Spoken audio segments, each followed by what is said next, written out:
So everybody must get a point from each match. You understand? But if you now get your point from penalties,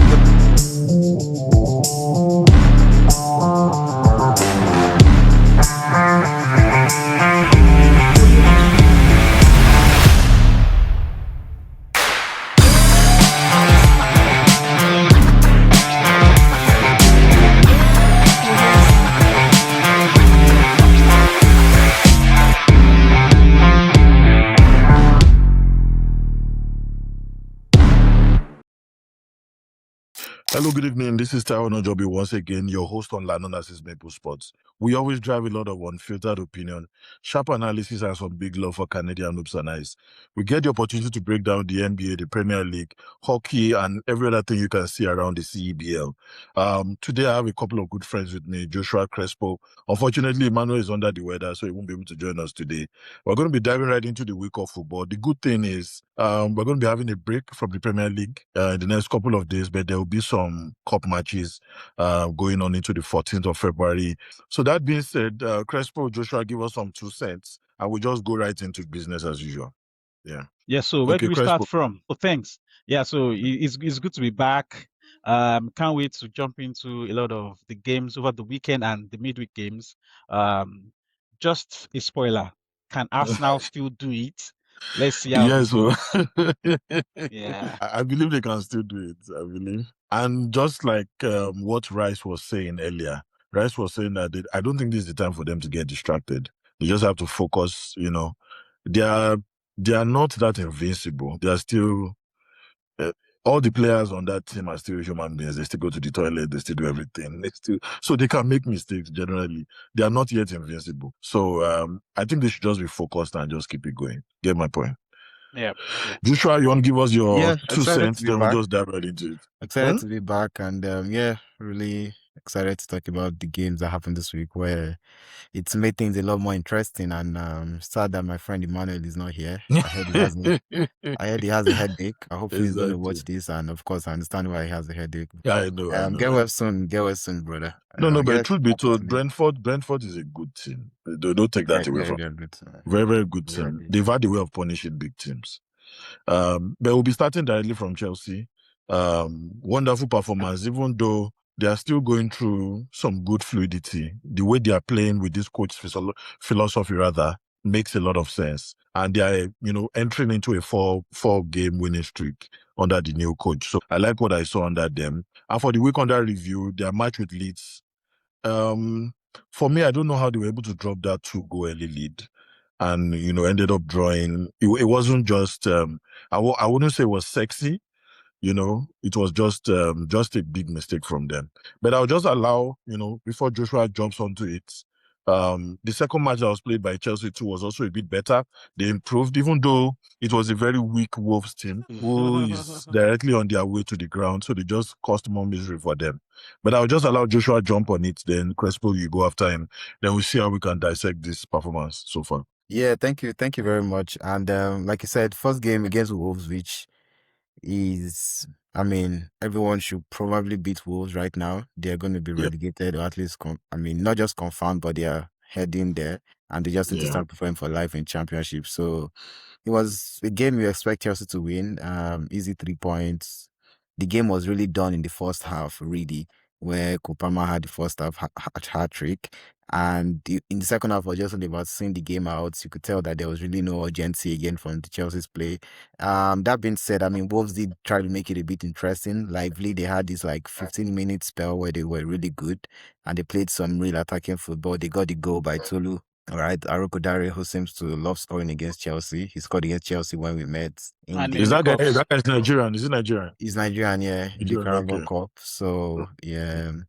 But yeah, it just made things a little bit more interesting. The fans were, but again, Chelsea quickly got control of the game and just were able to see the game out. So, easy 3 points, and Wolves can start preparing for life in the Championship. The second game against Leeds is the interesting one, and just like I mentioned against Wolves, Chelsea came out really flying, and I understand why they did that, because if you remember, the first leg was the opposite. Leeds came out flying in the first leg at Elland Road, and just really went to raised ahead to a 2-goal lead, and it was that was the beginning of the end for Maresca, if you remember. That was just after the Barcelona win and the draw to Arsenal that they lost to Leeds 3-1. And that was the beginning of the end for Maresca. So you could tell that the players really wanted to win this one, the way they came out firing. And I was really excited about the link-up play in the front three. And the first half was just a joy to watch. But the game should have been over in the first half. Palmer, Esteban, Pedro. I think this is the first time all three are playing together in a really, really, really long time. So you could see just the glimpse of what to come in the future if these three start together. It was just a beauty to watch. The first goal was Palmer assisting João Pedro. The second goal was also from João Pedro assisting with the penalty that we got. So you just think that after we got the second goal early in the second half, that Chelsea would be able to coast to victory and just the game out.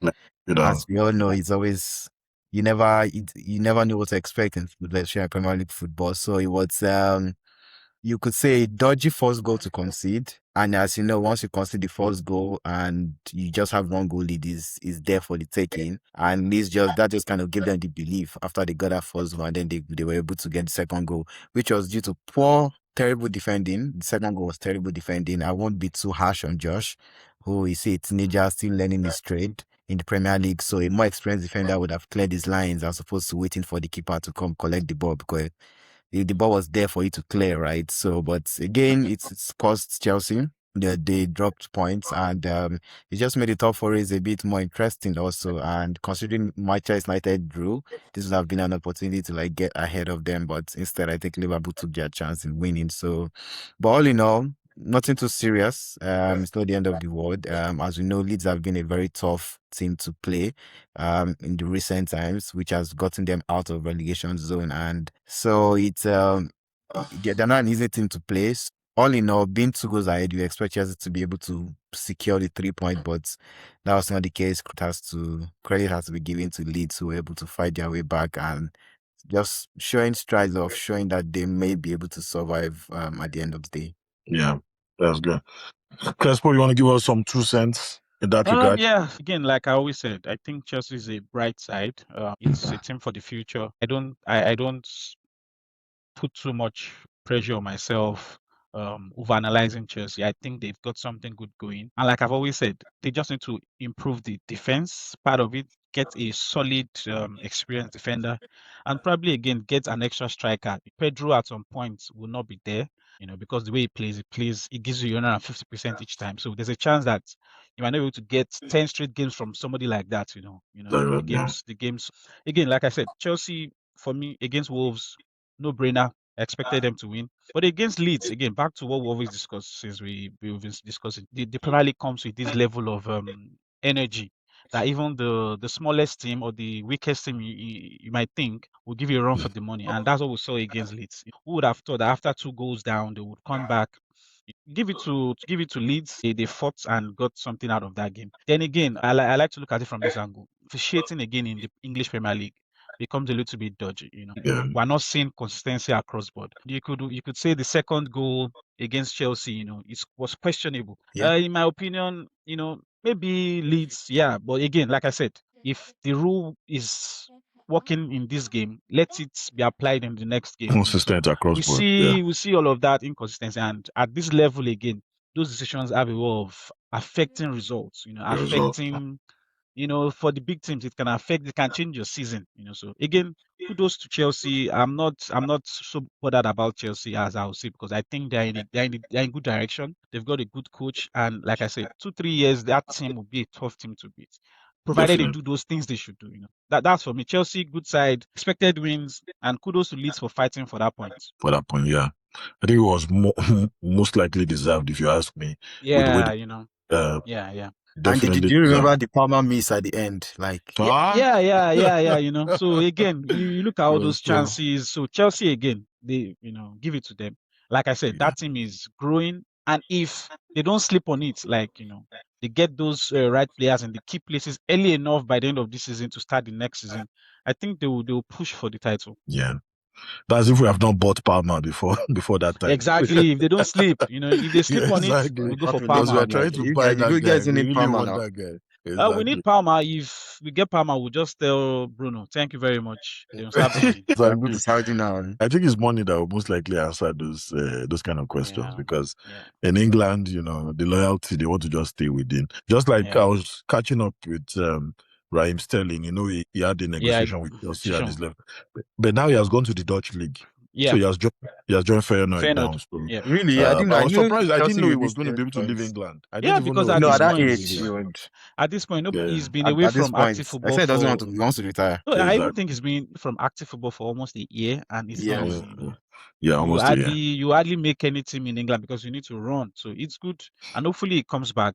I think for the kind of size of his body, he's not on the bigger side, so he should be able to get back to fitness and still play for 2-3 years. Yeah, he has good scouting reports because if you look at the scouting reports, he's still saying that throughout his career he never really had injury issues. So that's why he still has teams that are talking that you can come and join them and stuff. But I thought he was going to stay in England. The good thing is he has, made it an opportunity for him to go and play outside England at least. Yeah, we can the links with Van Persie. So let's see what he can bring out of Sterling. Yeah. Okay, so we just dive right into Arsenal. Emmanuel is not here, so we'll probably get to watch him when next we catch up with him. It was a fairly balanced game against Sunderland. I was expecting a bit more from Sunderland, but I couldn't get that vibe from them. Arsenal went ahead and defeated them significantly. But the part that jumps out to me is the possession, the key statistics that tells the story. We had Arsenal doing about 49.3% compared to Sunderland doing 50.7%. So that was strange for me because Sunderland had more possession. But Arsenal had more shots, 16 shots, while Sunderland had 5. So it means that they were slightly more clinical and they took more risk with taking more shots on goal. Shots on target for Arsenal was 5, Sunderland 3. Corners 5, Sunderland 2. So it shows that Arsenal kind of wanted it more. But Sunderland still goes above the edge when it comes to possession. Crespo, can you just jump on this? Especially looking at their performance today as well with Brentford. What do you think generally? So again, like we've analyzed, you see Arsenal is being pragmatic of late. They are not going guns blazing at teams anymore, because we're at the crunch time of the season. So I feel Arteta is really, playing down on guys. You know what? Yeah, we want to win, but let's not go crazy possessing and all that. Let's let the opponent have some of possession. We've been seeing that in the past few games we've been playing. They've been letting against Chelsea at the cup. They allowed Chelsea have some of the ball. Unlike the usual Arsenal that would press you to the end. So against Sunderland, again, Sunderland they're excited. So they are going at everybody, and so we saw that. However, you could see the clinical difference between the stats you just mentioned from Arsenal and Sunderland. So I think the game ended 3-0. They took their chances, and like I said, Arteta is quite pragmatic all of a sudden. These are the times you want to be careful with injuries. You just don't want your guys to burn out. Let them come out there and we can get a chance to, and again, before now, they've been having difficulty with scoring from open play. So this opportunity creates an avenue for them. Okay, now let's call the opponent, let them come to us, then we can run at them. We've got fast guys that can run, and although the goals came from set pieces as well, but you can see that they're allowing opponents have some of the possession. And like I said, they had to grind the win, and they got 3 goals against Sunderland, which was good. Then to Brentford, again, that pragmatic style is what we saw them do today again. They tried to allow Brentford play, even though Brentford is a strong side. They play their own physical kind of football. But you will see also that Arsenal they weren't going gun blazing. And they got the goal. But as you would say, Brentford again, the English league, the teams you think you will walk over, they're not just going to lie down for you to climb. So if you're going to beat those kind of teams, you need to score 4-5 goals. Then it's over. Because in the Premier League right now, 2 goals is nothing. Anybody can come back from 2 goals. So again, we saw it today. And just like we alluded to when we started the show, I think this is a crunch pressure on Arsenal. Even though Declan Rice, anybody can come out to say what they want to say. It's obvious they are giving City the chance to sniff. So and once you have City sniffing at you that hard, the pressure is just there. The pressure is just there. Especially and now they have to play. Cannabis. They are sniffing cannabis. And now you're playing after City won their game, against Liverpool. So You can imagine that pressure that would come off on Arsenal. So again, like you said, let's not panic. And the way some pundits have been saying also, hey, it's just 4 points. City's still going to drop points. Well, when you give City that kind of opportunity, well, again, we've said it from the beginning. Everything is in Arsenal's hand. If Arsenal decides to win the league, good for them. If they decide to bottle it as they have always been bottling it, good to them. But I noticed that there was a switch. If you look at the statistical profile, Arsenal did about 59.6%, almost 60% of the possession. But Brentford had 12 shots on goal, while they 12 shots totally, while Arsenal had 7. So you notice that they really very, very correct with what you said. They allowed Brentford come to them. Yeah, and that's exactly what worked against right them. now they're not pushing to impose their style. Right now, but again, it can come off as a bad tactic because like now they considered if they had gone out, there's in Pearl, they would have scored 2-3 goals. But against Brentford, you want to be careful. Exactly. And also, if you look at the way their system now, I saw that they started easy, and I was not like, what were they really trying to achieve starting easy in this kind of match? I felt that they wanted to be aggressive. They wanted it all. But it looks so like again, they are aggressive, but they're also very careful of who they are playing against. If you go all out against Brentford, they've got pacey guys and they've got this strong guy in front, Thiago. If you're not careful, so again, imagine this was like the 4th or 5th game in the season. I'm not sure you see Arsenal play this way. No. They are still building momentum at that stage. Then they were impressing and imposing their style of play and trying to get the point. But now they are being, I think it could be psychological, but they are being careful. Exactly.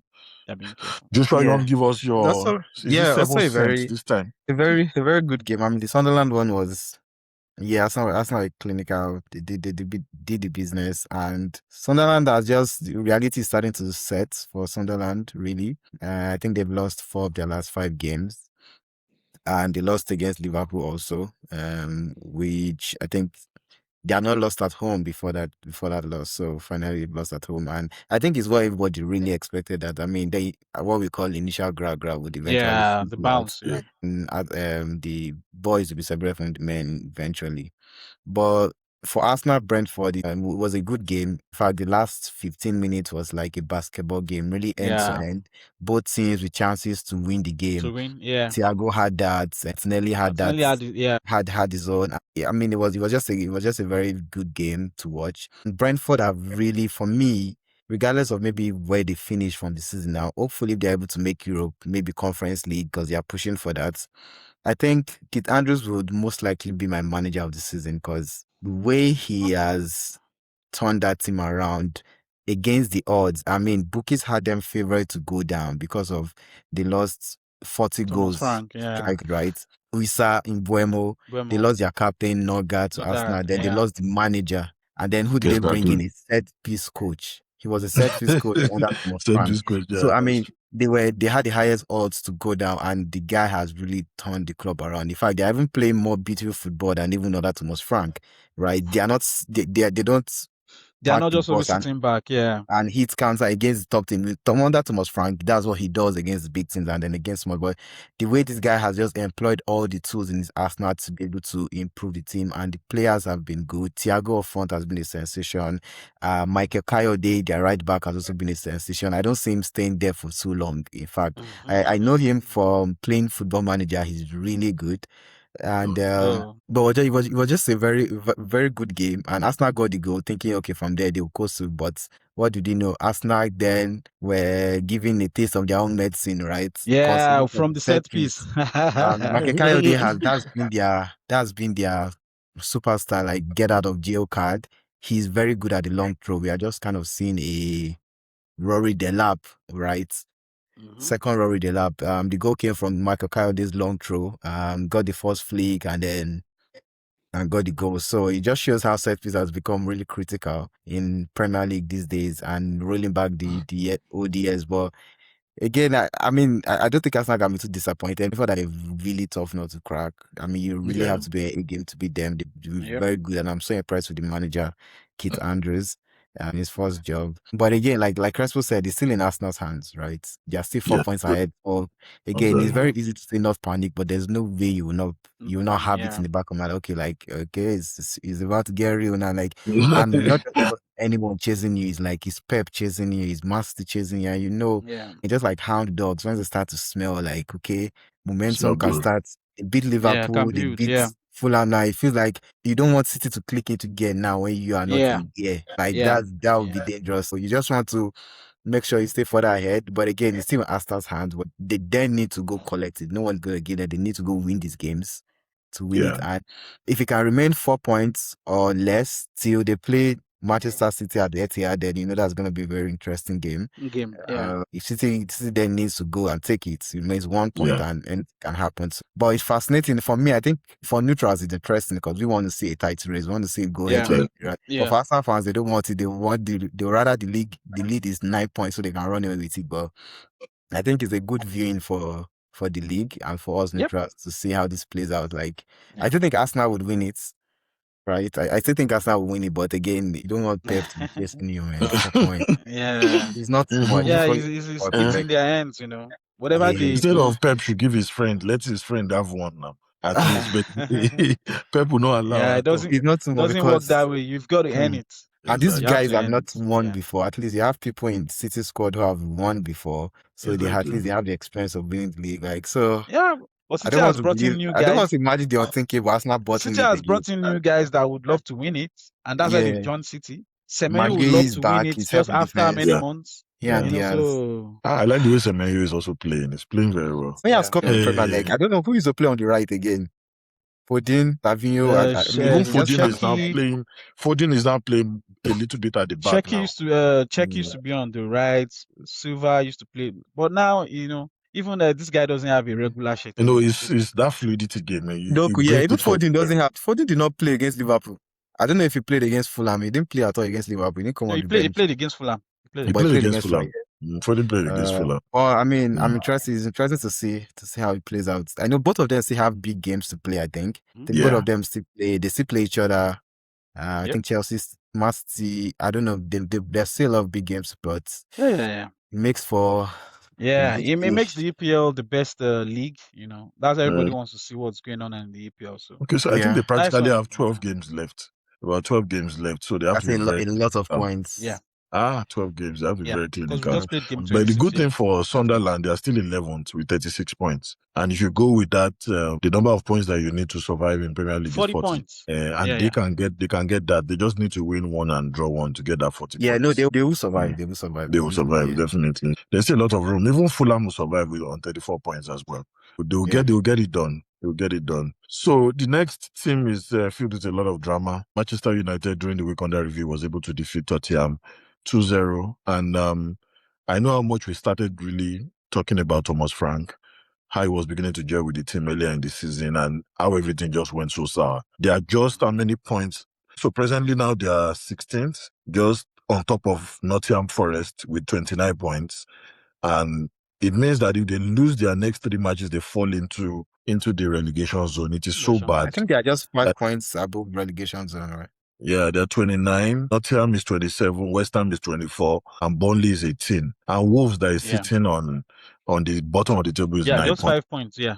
Exactly. So it's so bad because I try to just dig out some of those percentages, win percentages for managers that Tottenham has had over the years. And it looks as if the owners of the club have a certain culture of not being so patient at all. Thomas Frank joined 2025. He had a 27% winning percentage all throughout. Also bad. They had the worst. Ange Postecoglou, who practically had a bit more time than Thomas Frank, had 41% winning percentage. Antonio Conte, 2021 to 2023, had 57%. And still, he still had to go. Nuno Espirito Santo was a short time because it was just 2021 alone, but he still had 50% winning percentage and was asked to go. So I was wondering how Thomas Frank would survive. Jose Mourinho, 2019 to 2021, had 47% winning percentage. The only person that stayed that long was Mauricio Pochettino. So he had more sample size and more matches and he had 56%. So since 2014, 2015, all their managers have been asked to go when the performance is within the first 3 to 4 years doesn't look good. So it means that role generally is hot seat. Whoever is going to be taking over has to be prepared for whatever is coming. Yes, be prepared. But I don't think the board or the leadership at Spurs are fair to themselves. Imagine having a team with that amount of injuries. Come on, what do you expect? It's So just quite again, unfortunate. apart from the coach or the players, then there's something wrong with their medics. What is going on in that team that you're having this amount of injuries Injuries, yeah. over this period of time, and the recovery is very poor? So again, those are some of the things as a manager that you might be could be out of your control, but the next person coming in there would have to look at what are the kind of players we're bringing in. Can't afford to have this amount of injuries. Yeah, as good as dead. It's the EPL. There are no two ways about it. You can see we mentioned it. They are doing well in Europe, but they can't replicate that in the EPL because you're running 90 minutes, and Yeah, if you don't have people who can stay for that period, you might just end up losing your job like you did. exactly. I think the Yeah, it tempo was. also catches up with those players. The tempo Yeah. of play in the English league catches up with them. Yeah. Joshua, give us a head on it. Yeah, I think it was like we've been talking about it, that it's not a matter of, for a while now, it's not been a matter of if, it's been a matter of when. How long Yeah. will they stay with Thomas Frank?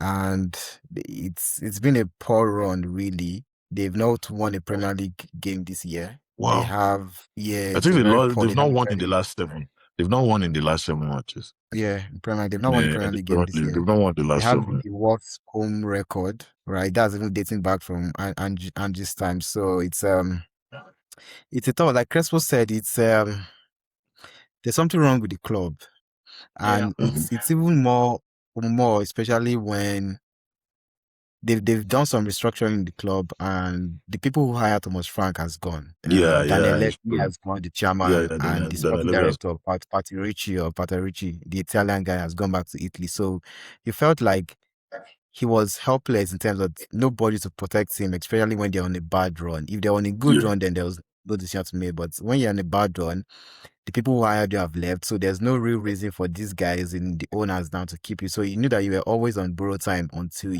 except you're able to change the fortunes really quick, and it's not something they've been able to do really. And like Crespo said, the injuries, the not backing with like the correct players they need. But again, I still feel the players they have, I think, are still better than 16s. That is the correct players they have in that squad are still better than 16. But it just feels like there's just something wrong with Tottenham. And coincidentally, because I listened to a podcast that Gary Neville, Jamie Carragher, they call it the overlap, and they were supposed to have Ange Postecoglou come on the show as a guest, and I think it was a Tuesday or so. And before he came on, that's when the news came on that Thomas Frank was sacked, and he just Tottenham. So you're like, oh my god! So like, she didn't bring him in. So he walked into the news, and I was like, oh, like, can you imagine the timing? And he too was just talking about how the club, they say they are a big club, but they are not really a big club. In his first season, he finished 5th, and so he was like, how do we move from 5th to 4th or 3rd to start challenging for the title? And Tottenham cannot do that because they don't want to break their wage structure. They have a wage structure that they cannot break. So it makes it difficult for any manager to have prolonged success because they can't compete. They can't bring players that will take them from 5th to 3rd. And he was talking about in his first season, after they finished 5th, they could only sign Dominic Solanke, the striker, and 3 teenagers. The other players they wanted to break their wage structure in Buemo, Semenyo, Maguire at the time, which would have really, really improved their squad. So again, it's almost like we say in the corporate world, like they have a ceiling. We really have a ceiling. But again, the fans don't understand. The club has these postures. They want to be doing more, dare to do more, and all of that. But in order to do that, you have to break your wage structure. Put your money, you have to put your money where it is. If you have a wage structure that doesn't pass a certain level, then you have to be realistic with yourself. That means you have a ceiling. You'll be finishing around between 6th to 8th, 5th to 10th. Like that would be your position because of you can't spend money like the big boy. So don't try to pretend like you're a big boy, but you don't want to. You have this great stadium, beautiful stadium, great training facilities, but you need to be able to improve the squad. There's a level to which this squad can take that. You need to be, see Manchester City they were talking about, bought Semenyo, bought Maguire. After to get Tonali to add to that already stacked midfield. It just shows you what it means to compete at this stage. See how much Strand Larsen has also gone to Crystal Palace. Yeah. He scored 2 goals, 2 lovely goals. Yeah, Liverpool won the league and still spent over 100 million, over 200 million to bring Ekitike and Isak. Over 400 million in total. Do you get? So you have to, because those big players cannot come under that way. So that's the challenge Tottenham needs to fix if they really want to be able to come. If not, they'll just be going round and round with this cycle of coaches in terms of they will come do a good job for a while, but they will then leave again because they can't just break that barrier. And remember the rant of Conte, the rant of Romero, and all of those things. So that's the challenge with Tottenham. But again, it's just so sad for Thomas Frank because he felt like he needed that next move. He was ready for that next move after doing well with Brentford. But again, like we said, the realities of managing a top club are way different from a Brentford. Absolutely. It's is night and day. Like it's a different kettle of fish, and you never be prepared for it enough. You can only know how it feels when you're in it.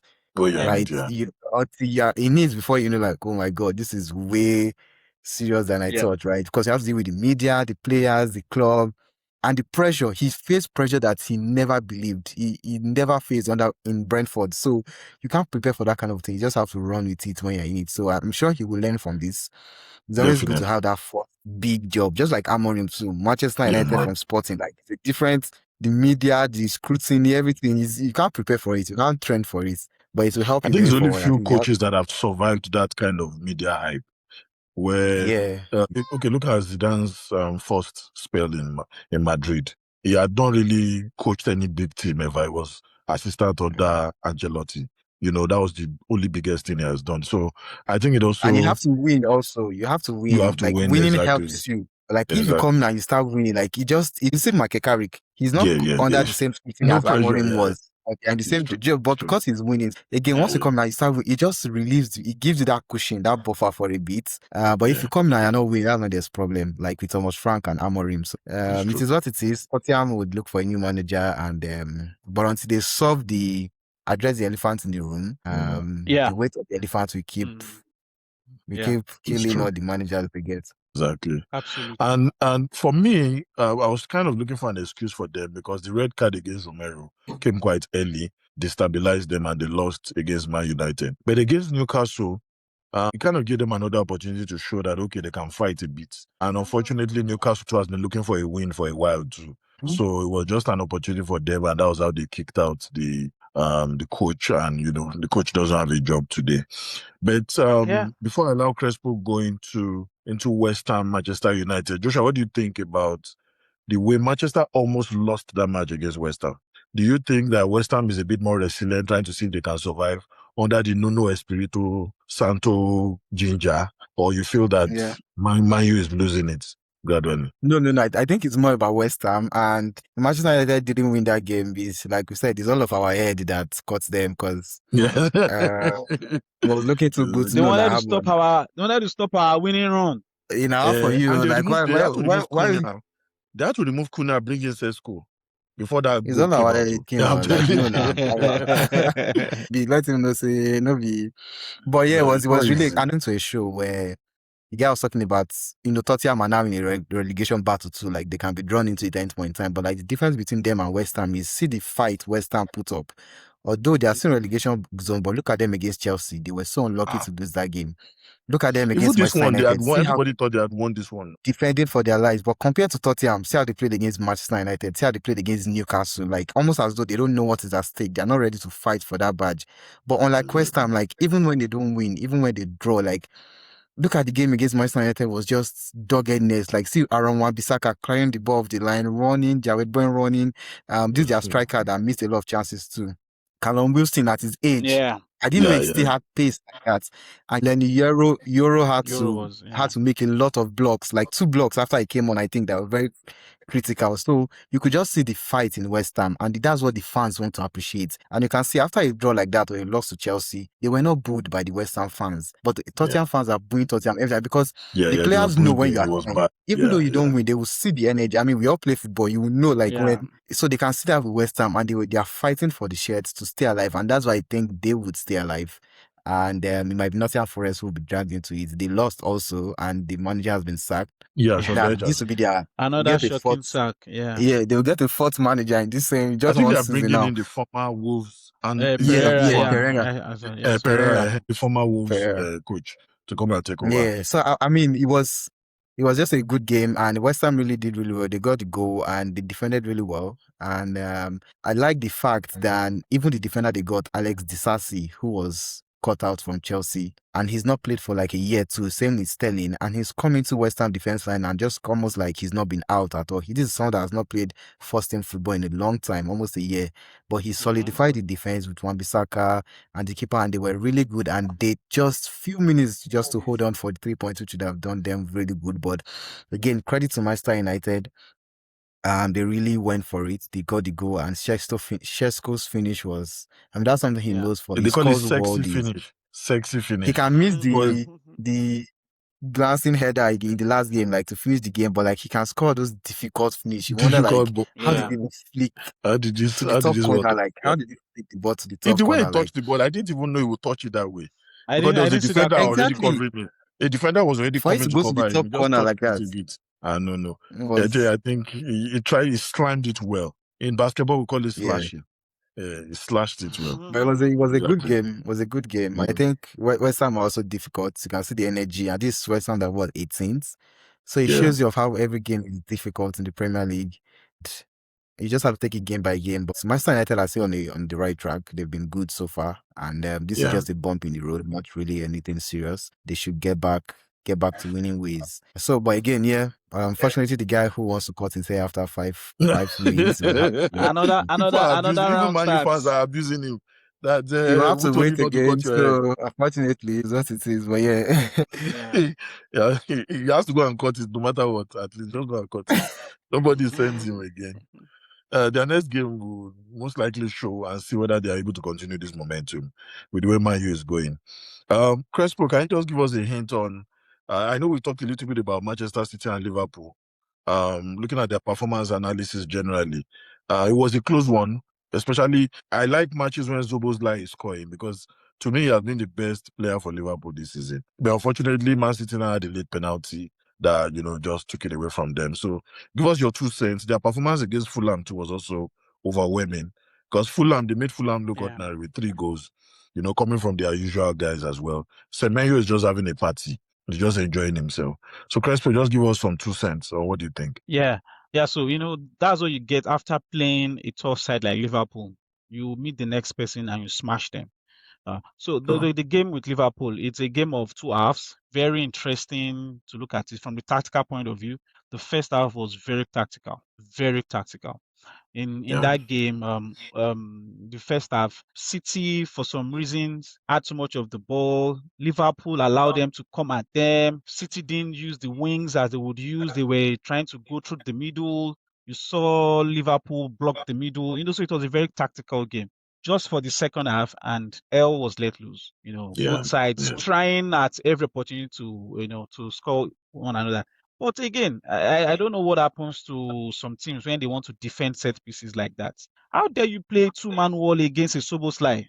Like for me, it was.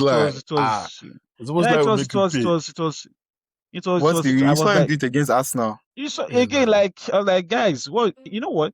Even you should be reminded this same thing Real Madrid did against Arsenal with Declan Rice. How do you play close to your box with 3 men in a place where you should do a 5-man wall? You leave a space open for these guys to strike the ball that at the end your keeper has to be Superman. But this time around, the keeper, Romero, in fact, he stood still. He looked the ball in, and because how you have 2 players and you allow that kind of guy hit the ball so hard. So again, they scored that goal, and again, like I said, L was let loose.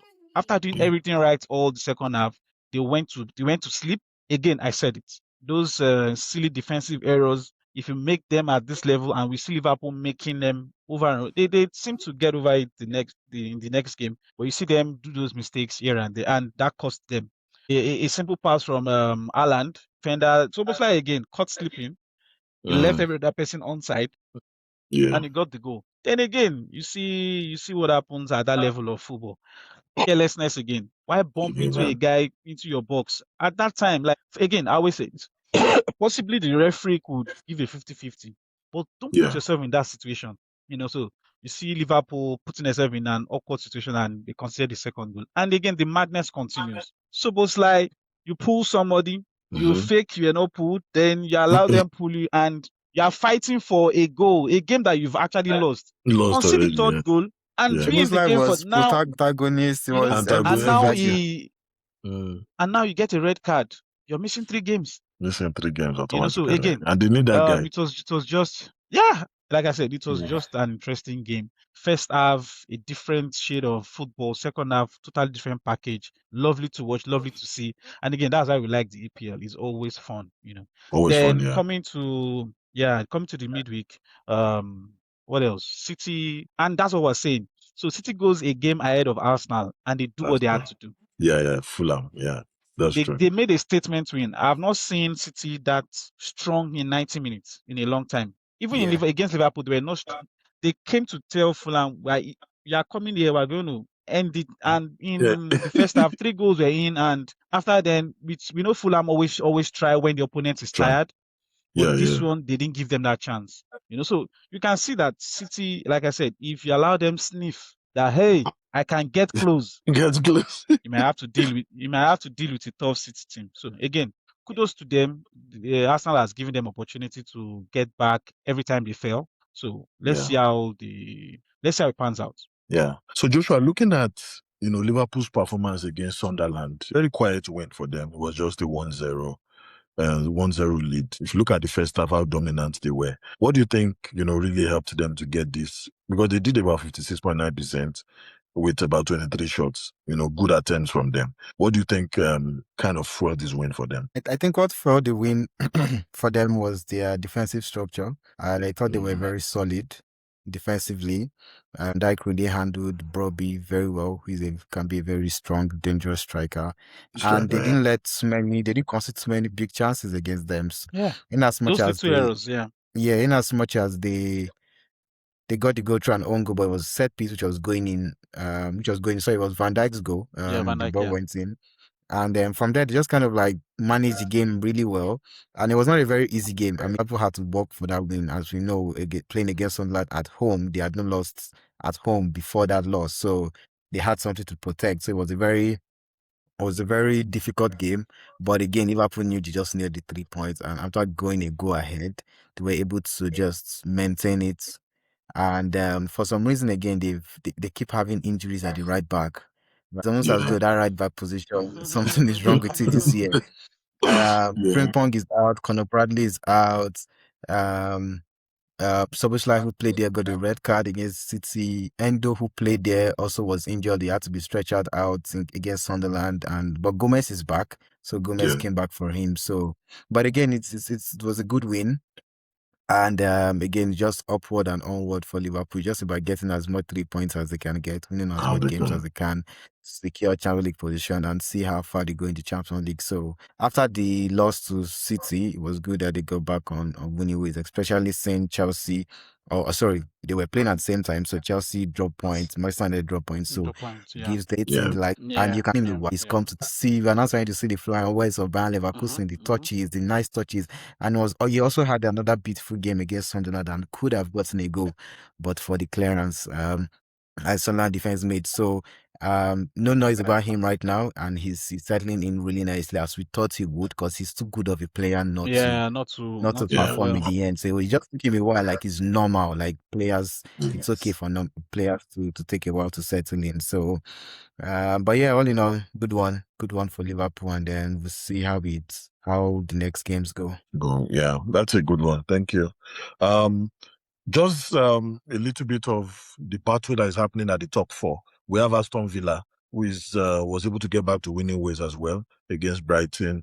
And looking at their cutting edge performance, they were able to scrape like a 1-0 win against Brighton. And if you look at it, they're also showing that they want to keep fighting for the top 4. Manchester United has gone into the top 4 as at the end of today after the Arsenal match. So it shows that they are sitting pretty well. The top 4. But Crespo, just give us what you think, more like a power ranking. What do you think will be the changes that will happen? You think Aston Villa will still fall out, or what do you think generally? So again, we say it, and Joshua, we discussed, some of the issues these teams have that are not the ceremony or the usually known big teams is how to finance such teams to have players. You can see Aston Villa is struggling with the team squad they have. and they are really struggling. They can't really push as much as they would want. And Joshua, we discussed the PSR issues. Those are some of the things that would affect some of these teams because they are not making so much money, and you can't afford to spend so you have to make as much as you spend, pretty much. So for the power ranking, I would want to base my power ranking based on that major attribute of squad and game time. So for anybody, Arsenal, yes, top number 1 or number 2. Arsenal. Then or number 2, then we have City. I feel they will push to the end. So either they finish second or they clean sheet away from Arsenal. Time will tell. For the third position, because of that power ranking and the fact that they are playing more games than United, and they're just, I think, 5 points behind them, and we still have about 12 games to go. I see Villa dropping a number of points, provided Man U doesn't bottle it, or begin to lose games because they have more time to rest, to recover, So I believe if things go as I'm looking at it, based on the ability and the depth in squad, I see Aston Villa even dropping out of the top 4. I see Man U and Chelsea. I see Man U, Chelsea having the chance to nick it off them, just because, like I said, if they have any injury, like now, Talisman out of that team, the creativity has dropped. Yeah, completely. In Aston Villa, without Talisman, they've dropped in creativity. Imagine them losing Rodgers. Just imagine. Imagine Rodgers not playing. So exactly, who comes in again? They've got young boys that can come in, but nevertheless, they are fighting for the big spots. So again, I would say Aston Villa third, Man U fourth, because of the games they have to play. They have fewer number of games to play compared to they can rest Chelsea and week in, Liverpool. week out. So they can rest, But again, it is football. Even those who have all week to rest end up losing games. What do you say about the teams in 20th position? They barely one game in, and so if you don't come to the party while the game is going on, you get knocked by. So again, my power ranking for top 4, I will go for Arsenal, City, Man U, Chelsea at the end of the season. Let's see how that goes. Okay, that's a good one. Yeah. So I just want to just put this in there, just like a teaser. I was catching up with Route 1 football news across Asia and Europe, and I noticed that the Japanese league was very confident enough to go ahead and implement a no-draw regular season mandate. So it means that no match can end in a draw.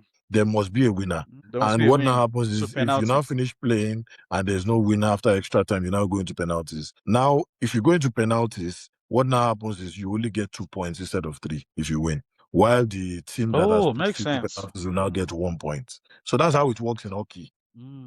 In hockey, there must be a winner. Okay. In hockey, there must be a winner. So everybody must go into penalties. So you must get a point. You must get a point over time and penalties. So everybody must get a point from each match. You understand? But if you now get your point from penalties, if you lose, you get 0 points. No, if you lose the penalty, you get 1. Yeah, but if you lose in like normal duration, 90 if you minutes, get normal, is 0 points. And that team gets the full 3 points. So what happens is teams feel that, okay, if you cannot beat a team, try and push them to overtime and penalties. Because even if you lose penalty, you get 1 point. You understand? Yeah. That's what happens in hockey. I don't know why Japanese league decided to implement that from next season. Yeah, but it will at be the very end of the interesting day, if you see that in England.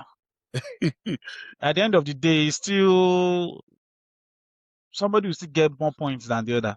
Yeah, I mean, it's interesting. It's something I've heard. It's interesting. Yeah, it's something I've heard Gerard Piqué talk about, that to take away draws from games, because if it's just win or bust and there's no draw, and if you draw safe, like maybe you lose a point, it can then open up teams. Maybe all these Premier League teams not to because you want teams to attack. Yeah, people will not defend to like come to get a draw. If they cannot be a draw, if we go to penalties and I'm looking for 1 point, you still get 1 point. So but you won't be scared that if you lose penalty, you lose all.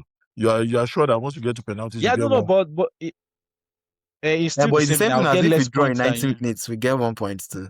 It's true. No, but there's no draw again. That's the thing. So that's the only way you can get that. We're just saying the points. Yeah, points. And it can't be like basketball where we keep going on overtime till someone wins, because football you can keep playing for another 30 minutes and no goal, or even 1 hour and nobody will score. Exactly. So you can't say they should keep playing it. They have like to you said, it's fun. tiebreaker. Let's see how the league goes, and probably that will give some other teams that would normally not win the league, like we're talking of the power ranking, will now have a chance to at least compete for. Let's see how that goes. I think I don't think I would necessarily want it, but it would be interesting to see. For me, if I were to tweak it, I wouldn't want the extra 30 minutes. After 90 minutes, go straight to penalty. There's no point in playing another 30 minutes extra time. That's true. But again, you know how money comes in football is airtime. But it will affect the players now. If everybody's playing 30 minutes extra, you have Champions League game in midweek. Football is now more of business than the game, and that's why even currently, most of the EPL games, they make sure why we have long extra time to play is because they want to make sure that throughout the game playing time is as high as 40. That's you have about 80 minutes of playing time. True. And for me, if a rule I would like to change, if they ask me, would be to incorporate basketball's stop clock. For me, I think we need that in football. When the referee blows a whistle for a foul, or the ball goes out for a throw-in, or goal kick, or goal, stop the clock. Like, the amount of problems it will solve, it will remove people complain that Account Live gave 9 minutes extra time. Because then you would play the same for 5 minutes because time is not counting. So if you roll on the floor, it balances out when they say play time. Again, like you said, because that one now you can't really gauge 9 minutes extra after 90 minutes. True. You are correct. Then maybe in that case, the ref will not be the one that will be in charge of time. Exactly. Once it blows, it is automatic. The clock will stop. Once it blows for a foul, just like basketball. That's why you notice that in basketball, a lot of times they will say there's a 5 minutes difference between the stop clock and in the real time clock itself. There's a 10 minutes difference between stop clock and normal clock. So but CBL is a bit different. How they did it is once it gets to overtime and there's no winner, all they just do is they for example, if both of them are on 100 and there's no winner, so they just tune everything, stop the clock, now tune everything to 110. Whoever gets to 110 first wins, or goes above 110 wins. After how many extra times they do that? No. So it's after, once the match ends and both of them are on 100, it goes to overtime. But the overtime is it basketball? Policy, which one? Basketball? For CBS is Canadian Elite Basketball League. The Canada Elite Basketball League is different from NBA. Okay. So the Canada Elite Basketball League, they don't do overtime like the NBA. The way it works is once you're already in overtime, gotcha, and you are both on 100, they just stop the clock and they take it to 110. Whoever gets to 110 first is the winner. You understand? So it's just like, so every team already knows because everybody has, and sometimes this is what they do too. When there's overtime, or maybe like the points are quite close, maybe I'm like on 108, 109, and it's getting to like 5 minutes to the end of the match, they just stop the clock and say whoever gets to 110 first automatically wins. You keep playing. So you can go above 110, but whoever touches it first is automatically the winner. So it shortens the time of saying, okay, you give them another 5 minutes or 15 minutes of overtime. So you still give the other team some time to respond and stuff. So it just helps to shorten the time. Okay, I think we did well today. We did about 56 minutes, almost 1 hour. Thank you very much, guys, for joining. It's been a wonderful we did talk about, please, let's talk about Ademola Lookman and Atletico Madrid. They trashed Barcelona. Different. He got a goal and an assist. Yeah. Because when I was watching it when it was 3-0. I think so again, I think typical Atletico. They went guns blazing against Barcelona, and again, I think they took their chances, unlike before. They took the chances they had, and they had a lot of chances to score that they didn't even score. A lot. Lookman has given that in life. He has given them, like, Griezmann likes him a lot. Yes, you can say that left-hand side. Like, that left-hand side is... exactly. You can say that. Yeah, you can say that. You can say that. And again, I noticed something about Lookman. He would need to work a lot hard in the La Liga. He was tired as at 30-something. Like, if you see him managing before his goal, he was managing his runs. He wasn't just going all forward. Probably tactical, but I saw him anytime he would bend, and I'm like, yeah, he's good. Those stadiums are pretty big in Spain. They are quite big in Spain, Yeah. And because of But I that's like just Madrid, first but it leg. was a Do you good game. think I Barcelona mean, can come back in second leg? I don't think so. Again, like anything I is said, they possible. can because it's Barcelona and it's Atletico. 4 Atletico is goals. good at conceding.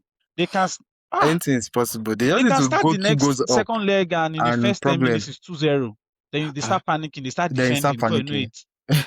3-0, 4-0. I think it's still okay. I mean, I think Barcelona is out. No, it's in my own Atletico. opinion. Atletico, they have their history. Wow. Yeah, more like it, but Atletico But you can never I see it's don't still know. possible. I mean, Barca Yeah, on their it's day possible. can score too. Yeah, It was just a yeah. perfect But game no, for Atletico. Like almost as though Barca did not see it coming. They exploited that their high line of defense was they were just running through more Ademola here, Griezmann there, But yeah, Alvarez, Julian Alvarez, and all three of them scored. I was so happy for Alvarez breaking his goal drought. Yeah. I'm happy that this is coming at the time Ademola has moved there. So they are beginning to see his impact. That's a good one. You probably want to go into a team where maybe your first season at least win Copa del Rey or something. And just like watching Atletico Madrid games now, like Mola.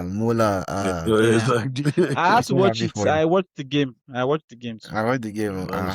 That's good. I just want to see back in Europe. Yeah, it's true. Yeah. Actually, he was supposed to join Osimhen in the same club, but I'm happy that he went to Atletico. At least he's still in the eye of every relevant scouts. Scouting reports are probably still, around this performance. But that's a good one. I see them, going ahead into the finals for Copa del Rey. At least let Ademola win something in his first season.